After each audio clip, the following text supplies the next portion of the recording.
बेटा आज से हम थोड़ी अपनी स्पीड स्लो कर रहे हैं। वीडियो बता रहा हूँ मैं आपको। स्पीड स्लो करने का वजह यही है कि कुछ छात्रों की, कुछ स्टूडेंट्स को हमारी लैंग्वेज साफ साफ क्लियर नहीं आती है। मुझे ये पता है कि मेरी लैंग्वेज काफ़ी फास्ट है और लैंग्वेज फास्ट होने की वजह से मेरे शब्द कुछ गड़बड़ा जाते हैं, बच्चों को परेशानी है। अगर किसी को स्पीड तेज़ में करना है तो यूट्यूब पर वो स्पीड का सिंबल दबा के 1.4 टाइम्स 2.0 टाइम्स आता है, 2 गुना 1.5 गुना उस स्पीड से वीडियो देख सकता है। फिलहाल हम नॉर्मल स्पीड से भी थोड़ा बिलो स्पीड पर पढ़ाएंगे, आराम आराम से, ताकि स्टूडेंट की समझ में आ जाए। बेटा हम यहाँ तक आ चुके थे, 3 अवस्थाएं पढ़ा चुके थे।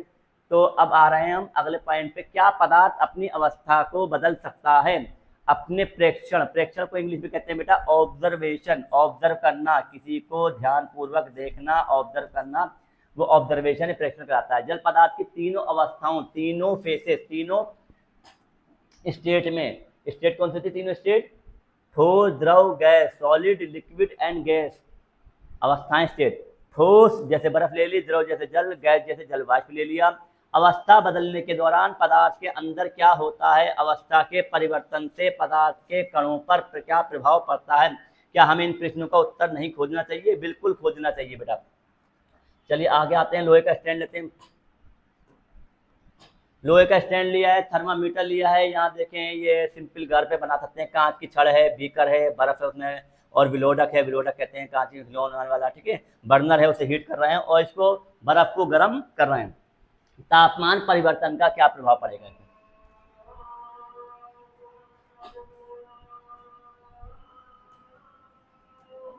एक बीकर में 150 ग्राम बर्फ का टुकड़ा लें के अनुसार उसमें प्रयोगशाला में प्रयुक्त थर्मामीटर को इस प्रकार लटका दें कि थर्मामीटर बल्ब, थर्मामीटर बल्ब होता है, नीचे का गुंडी ये होती है बल्ब, ये बल्ब, ठीक है, इसे बल्ब कहते हैं। ये है बल्ब। बल्ब बर्फ को छू रहा हो, धीमी आंच पर बीकर को गर्म करना शुरू करें। जब बर्फ पिघलने लगे तो तापमान नोट कर लें। जब संपूर्ण बर्फ को जल परिवर्तित हो जाए, तापमान नोट कर लें। ठोस से द्रव अवस्था में होने वाले परिवर्तन में प्रेक्षण करें, ऑब्जर्वेशन करें। अब बीकर में एक कांच की छड़ डालें और हिलाते हुए गर्म करें जब तक जल उबलना न लगे। थर्मामीटर की माप पर बराबर नजर रखें जब तक कि अधिकतर जलवाष्प न बन जाए, भाप न बन जाए। जलवाष्प मतलब भाप, ठीक है, भाप, वेपर। बेटा सारे वर्ड लगाए जा रहे हैं, आप सारे वर्ड्स के हिंदी में और इंग्लिश में मीनिंग वही लिख लें पेंसिल से। मेरे स्टूडेंट जानते हैं कि मैं एनसीईआरटी किताब व बुक्स को पेंसिल से ज़्यादा नोटिस करवाता हूँ। पेंसिल से लिख लिख कर इसको आगे बढ़ाएं और जितना याद होता जाए उसके हल्की पेंसिल का इस्तेमाल करें, उसको मिटा दें और आपकी बुक सही की सही रहेगी और आपको पैटर्न पढ़ते पढ़ते सही हो जाएगा। आगे बढ़ते हैं बेटा। जल के द्रव अवस्था में गैसीय अवस्था में परिवर्तन को, प्रेक्षण को नोट करें। परिवर्तन देखें, गैसीय अवस्था में क्या परिवर्तन है। बर्फ का जल बदलने की प्रक्रिया, जल से जलवाष्प। ठोस के तापमान को बढ़ाने पर उसके कणों की गतिज ऊर्जा बढ़ जाती है, काइनेटिक एनर्जी, गतिज ऊर्जा। मैंने कहा बेटा ठोस के अंदर जो कण होते हैं वो कंपन करते हैं, वाइब्रेट करते हैं अपनी माध्य स्थिति से इधर उधर, टू एंड फ्रो कह सकते हैं, आगे पीछे ऊपर नीचे दाएं बाएं, गति करते नहीं करते, सिर्फ हिलते हैं, वाइब्रेट करते हैं। लिक्विड वाले कण जो होते हैं थोड़े दूर दूर होते हैं, वो कण क्या होते हैं, गति ऐसे करते हैं कि ऊपर से नीचे, नीचे से ऊपर, ऊपर से नीचे फिसल सकते हैं, स्लिप कर सकते हैं, लेकिन अपने वातावरण को छोड़कर बाहर नहीं जा पाते हैं। अगर ऊर्जा मिलती है तो ऊपरी वातावरण से, ऊपरी सतह से वो कण भाप बनकर ऊपर उड़ जाएंगे। गैसीय कण बहुत दूर दूर होते हैं, इतनी दूर दूर होते हैं कि उनके बीच में अंतरा आणविक बल, अणुओं के बीच में अंतरा आणविक बल, अणुओं के अंदर लगने वाला बल कमजोर होता है बहुत ज्यादा और वो अपने वातावरण को छोड़कर बाहर निकल जाते हैं। अब आगे बढ़ते हैं। ठोस के तापमान को बढ़ाने पर उसके कणों की गतिज ऊर्जा बढ़ जाती है। गतिज ऊर्जा में वृद्धि, ग्रोथ के कारण कण अधिक तेजी से कंपन करने लगते हैं। ऊष्मा के द्वारा प्रदत्त दी गई ऊर्जा कणों के बीच के आकर्षण बल को, प्रदत्त होता देना, दे गई, दी गई, दी गई, ठीक है, गिवन बल को, इस कारण इस कण को नियत स्थान को छोड़कर अधिक स्वतंत्र, आजाद होकर गति करने लगते हैं। एक अवस्था ऐसी आती है जब ठोस पिघलकर द्रव में परिवर्तित हो जाता है। बर्फ को जल बदलने की प्रक्रिया, जल से जलवाष्प बदलने की प्रक्रिया, तीव्रता तापमान पर ठोस पिघलकर द्रव बन जाता है, इसका गलनांक कहलाता है। परिभाषा वेरी इंपॉर्टेंट है, यहाँ नोट कर लें। न्यूनतम तापमान, जिस कम से कम तापमान पर ठोस पिघलकर द्रव बन जाता है उसका गलनांक कहलाता है। तो ये परिभाषा हो गई किसी ठोस का गलनांक उसके कणों के बीच के आकर्षण बल के सामर्थ्य को दर्शाता है। आकर्षण बल चिपकाने का बल, आपस में खींचने का बल। सामर्थ्य ताकत, फोर्स, पावर, ठीक है, पावर को दर्शाता है। आकर्षण एट्रैक्शन को दर्शाता है। गलनांक उसके कणों के बीच के एट्रैक्शन फोर्स के पावर को दर्शाता है। बर्फ का गलनांक 273.15 केल्विन है। डिग्री नहीं बोलते बेटे, डिग्री सेल्सियस और डिग्री फ़ारेनहाइट होता है। आप बोलते हो ध्यान रखें, केल्विन ओनली केल्विन बोलेंगे और सेल्सियस और फ़ारेनहाइट डिग्री होते हैं, ठीक है। गलने की प्रक्रिया यानी ठोस से द्रव अवस्था परिवर्तन को संगलन कहते हैं। क्या कह रहा है, पहले इसने स्टार बनाया, स्टार को नोट कर लेते हैं। तापमान के SI मात्रा, इंटरनेशनल सिस्टम ऑफ इंटरनेशनल या अंतर्राष्ट्रीय मात्रा, सिस्टम ऑफ इंटरनेशनल अंतर्राष्ट्रीय मात्रा केल्विन है। 06 सेल्सियस बराबर 273.15 केल्विन होता है। सुविधा के लिए हम दशमलव को पूर्णांक बनाकर केल्विन के बराबर रखते हैं। 0.15 को आप नेगली भी करो, सवाल करते वक्त 273 करेंगे। तापमान की माप केल्विन से सेल्सियस बदलने के लिए दिए हुए तापमान से 273 घटाना चाहिए और केल्विन बदलने के लिए दिए हुए तापमान में जोड़ देना चाहिए। ये इंटरनेशनल मात्रा में जो भी कैलकुलेशन करते वक्त आप केल्विन में ही सॉल्व करेंगे और केल्विन करते वक्त सेल्सियस में बदलने के लिए तापमान में 273 घटा देंगे या केल्विन बदलने के लिए जोड़ देंगे। केल्विन में बदलने के लिए सेल्सियस दिया हुआ है, सेल्सियस दिया होगा तो केल्विन बदलोगे आप, सवाल है, क्योंकि आपको सवाल करना है। सवाल करेंगे तो केल्विन में करेंगे और केल्विन में सवाल करेंगे तो 273 प्लस कर देंगे। क्यों करेंगे, कब करेंगे, ये कॉम्पिटिशन लेवल स्टार्ट करने वाला हूँ, इंग्लिश मीडियम स्टार्ट करने वाला हूँ, उसमें ये सब बातें दी जाएंगी। ये भी सामान्य बच्चों के लिए हैं। सामान्य बच्चों के लिए जब कॉम्पिटिशन लेवल आप पढ़ेंगे देखेंगे तो मैं उसमें सारी चीज़ें एक्सप्लेन करूँगा ये ऐसा क्यों होता है। तो परिभाषा बेटा ये आ गई, ये मार्क कर लें। एनसीईआरटी में किसी ठोस के गलने की प्रक्रिया में तापमान समान रहता है, ऐसे में ऊष्मीय ऊर्जा कहाँ जाती है, क्या होती है, इसे कहते हैं गुप्त ऊष्मा। जो गुप्त ऊष्मा सिर्फ उसकी अवस्था बदलने में यूज होती है। कहाँ यूज होती है बेटा, अवस्था। 0 डिग्री सेल्सियस के बर्फ को जब हम ऊष्मा देते हैं तो 0 डिग्री सेल्सियस की बर्फ 0 डिग्री सेल्सियस के जल में बदल जाती है, लेकिन वहाँ से 0 से टेम्परेचर नहीं बढ़ता है, पानी बन जाता है 0 डिग्री सेल्सियस का।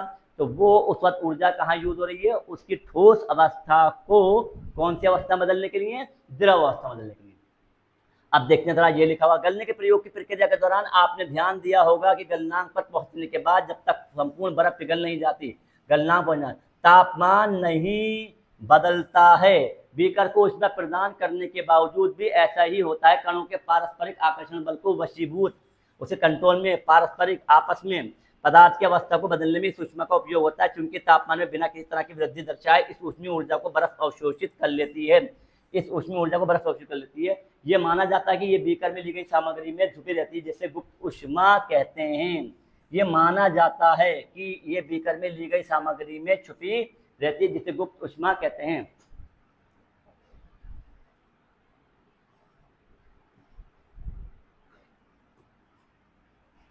यहाँ गुप्त का अभिप्राय छुपी हुई से वायुमंडलीय दाब पर 1 किलोग्राम ठोस को उसके गलनांक पर द्रव में बदलने के लिए इतनी ऊष्मा ऊर्जा की आवश्यकता होती है, उसे संगलन की प्रसुप्त ऊष्मा या छुपी हुई ऊष्मा या गुप्त ऊष्मा कहते हैं। 273 केल्विन में जल के कणों की ऊर्जा उसी तापमान पर बर्फ के कणों की ऊर्जा से अधिक होती है, क्योंकि ऊर्जा उसके अंदर छुपी हुई भी है।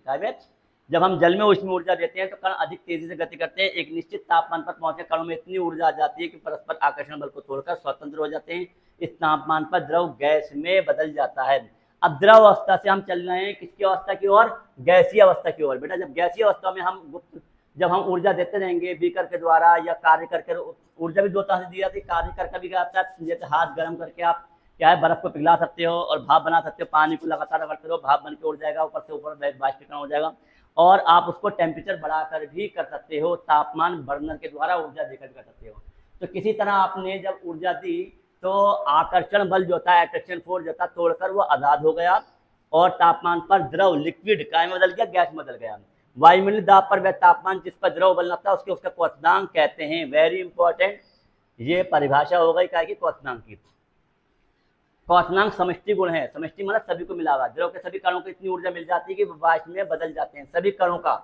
समष्टि मतलब सारे कणों की बात कर रहा है, ठीक। क्वथनांक वैसे वाष्पीकरण कहते हैं। अगर ऊपरी सतह से प्रकाश अगर द्रव रखा हुआ है तो ऊपरी सतह से लगातार पानी भाप बन के उठता रहता है। आपने देखा होगा जमीन पर पानी छोड़ जाए, 2-4 दिन बाद आए, 2-4 दिन क्या 2-4 घंटे बाद पानी क्या गायब हो जाता है, तो वो वाष्पीकरण करा रहा है, वो क्वथनांक निकलाएगा।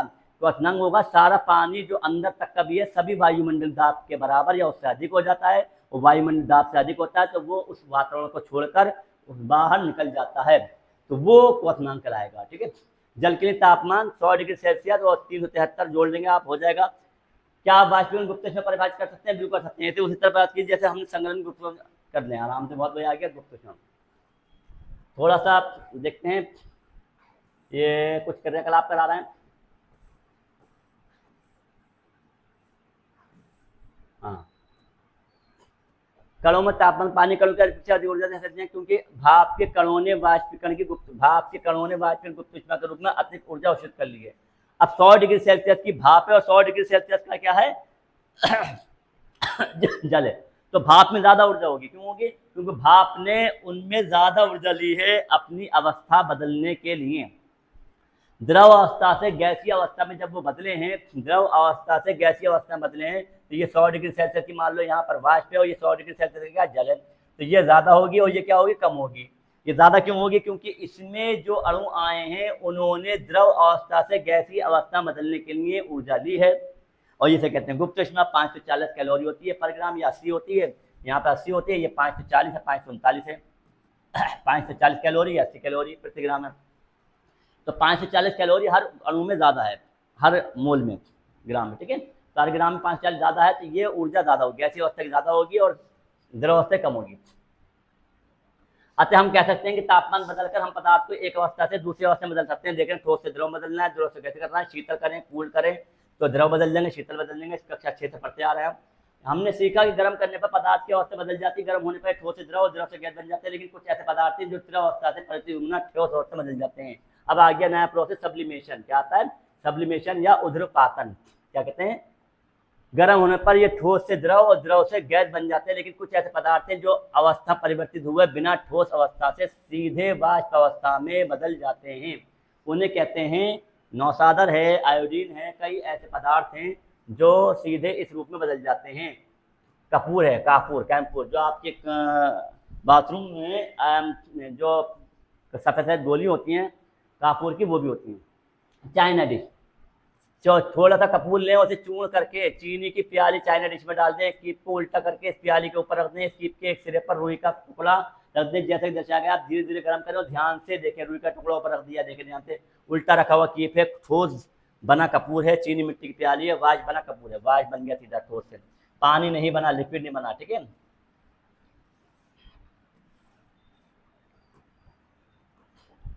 आप निकालते द्रव अवस्था परे तो बिना ठोस अवस्था में सीधे बनने की प्रक्रिया को उध्रुपातन कहते हैं। गैस से सीधे बनने की प्रक्रिया को निक्षेपण कहते हैं, और गैस से सीधे ठोस बनने की प्रक्रिया को निक्षेपण। निक्षेपण मतलब निक्षेपण होता है इकट्ठा होना, और उध्रुपातन कहते हैं सब्लिमेशन। क्या कहते हैं? सब्लिमेशन। निक्षेपण मान होता है कहीं का इकट्ठा होना, कलेक्शन होना। इंग्लिश में नहीं आ रहा है, थोड़ा सा बता दूंगा, हमारे दिमाग में याद आएगा। चलिए, इतना वीडियो हो गया। दाब परिवर्तन प्रभाव कल पढ़ाएंगे। धन्यवाद।